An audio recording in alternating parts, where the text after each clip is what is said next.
இன்னைக்கு காலையில் மத்தியானம் நைட்டு நம்ம சாக்லேட் மட்டும்தான் சாப்பிட போகிறோம். ஃபஸ்ட்டு காலையில் காப்பிக்கோ சாக்லேட் இப்போ சாப்பிடலாம்.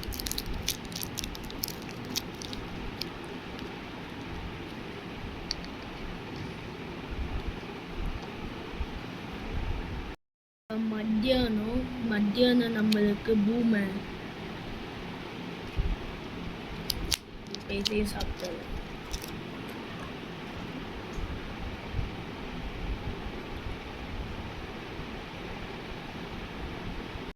இப்போ நைட்டுக்கு நம்ம என்ன சாப்பிட போறோம்னா லாலிபாப்,